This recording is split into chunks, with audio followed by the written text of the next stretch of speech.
Good morning friends, खाना garden में आपका स्वागत है। और आज मेरे ठीक सामने जो ब्यूटीफुल फ्लावरिंग प्लांट है वो है कसनरा प्लांट, जिसमें कि ब्यूटीफुल ऑरेंज कलर के फ्लावर आते हैं, लाइट ऑरेंज कलर के। और इसको कॉमनली फायर क्रैकर फ्लावर्स भी कहा जाता है या फायर क्रैकर प्लांट भी कहते हैं। थ्रू आउट द ईयर्स में फ्लावरिंग होती ही रहती है, एक पेरेनियल प्लांट है। और इंडिया में इसका नाम कनकांबरम भी बहुत सारी जगहों पर कहा जाता है, तो एक नाम इसका ये भी है। और इसके फ्लावर्स जो कि देखने में काफ़ी खूबसूरत होते हैं और काफ़ी लॉन्ग लास्टिंग होते हैं, काफ़ी दिनों तक ये हमारे साथ रहते हैं।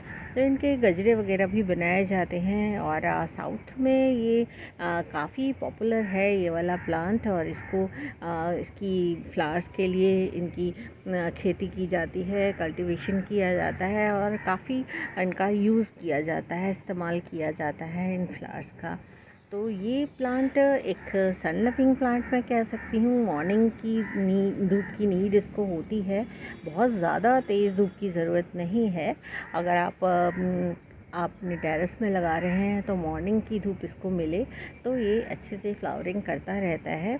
बहुत कम धूप में कोई भी प्लांट फ्लावरिंग नहीं करता है, तो वैसे ही इसके साथ भी है। और अगर आप इसको बहुत अच्छा बड़ा गमला दे रहे हैं तो आप फुल डे की धूप भी इसको दे सकते हैं। ये ज़मीन पे लगाने पर ये फुल डे की धूप में भी रह सकता है। तो एक काफ़ी खूबसूरत प्लांट है, जो कि पत्तियां भी इसकी देखने में काफ़ी खूबसूरत होती हैं और थोड़ी ग्लॉसी लीव्स होती हैं। मैं दिखाती हूँ किस तरह से ये फ्लावरिंग करता है। ये इसकी बर्ड्स होती हैं, ये इसमें से ही खिलता रहता है। तो ये बंच होता है और इस बंच में से ही एक एक करके फ्लावर्स खिलते रहते हैं। फ्लावर्स काफ़ी दिनों तक टिके हुए रहते हैं और धीरे धीरे फिर ये फ्लावर्स झड़ते जाते हैं। और लगातार इसमें फ्लावरिंग होती ही रहती है। कई बार ऐसा होता है कि इस प्लांट पर फंगस का अटैक हो जाता है। तो अगर आपके क्रिसेंड्रा प्लांट में फंगस का अटैक हो गया है तो आप उस पोर्शन को काट दीजिए और उसके बाद ये प्लांट वापस आ जाता है और फिर से ये फ्लावरिंग करने लगता है। उसकी मिट्टी में थोड़ा फंजीसाइड मिला ही देना चाहिए जब हम इसकी मिट्टी बनाएं। फिर भी कुछ प्लांट्स में फंगस का अटैक हो ही जाता है, तो वैसा इस प्लांट के साथ भी है। मैंने इसमें फंगस का अटैक होते हुए देखा है और मेरे प्लांट का भी एक बार काफ़ी बुरा हाल हो गया था। तो मैंने उसके बाद उसकी कटिंग कर दी थी। कटिंग करने के बाद ये वापस बहुत खूबसूरत हो गया और फिर से बहुत अच्छी से फ्लावरिंग कर रहा है।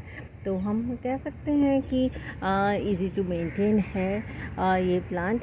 अगर ये प्लांट ख़राब भी हो जाता है तो आप कट करके बिल्कुल छोटा कर सकते हैं और उसके बाद ये वापस अपनी शेप में आ जाता है। तो जैसे मैंने बताया कि मॉर्निंग की सनलाइट अच्छे से इसको मिलनी चाहिए। और जहाँ तक पानी की नीड की बात है, अगर समर्स हैं तो आपको सारे ही प्लांट्स में अच्छे से वाटरिंग करनी है। अगर विंटर्स हैं तो एक दिन छोड़ के एक दिन पानी की इसको नीड होती है। और अगर टेरेस में रख रहे हैं तो अगर टेरेस आप में आपको बहुत ज़्यादा धूप वाले एरिया में आपने इस प्लांट को रख दिया है तो नो डाउट ज़्यादा पानी की नीड होगी। तो पानी की नीड तो आप अपने हिसाब से, अपने एरिया के हिसाब से ही तय कर सकते हैं।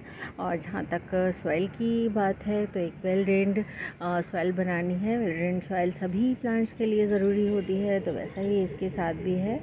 और इसमें साल में मैं एक बार या दो बार फर्टिलाइज़र डालती हूँ। तो कोई भी फर्टिलाइज़र आप यूज़ कर सकते हैं। काउडंग फर्टिलाइज़र बेस्ट ही होता है। इसके अलावा एनपीके का यूज़ भी इसमें किया जा सकता है लिक्विड फॉर्म में, या ग्रेन्यूल्स आते हैं तो आप वो भी साइड में डाल सकते हैं कुछ, जो कि बाद में पानी के साथ घुल जाएंगे। तो इस खूबसूरत फ्लावरिंग प्लांट को आप अपने घर में या अपने टेरेस में या अपने ऐसे घर के इस एरिया में जहाँ पर भी अगर धूप आती है तो वहाँ पर आप इसको लगा सकते हैं और इसकी खूबसूरत फूलों का आनंद ले सकते हैं। इसको भी लगाइए, क्रिसेंड्रा के फ्लावर्स से अपने घर को खूबसूरत बनाइए और काना गार्डन को देखते रहिए। काना गार्डन को सब्सक्राइब करिए। Thank you friends, thank you for watching.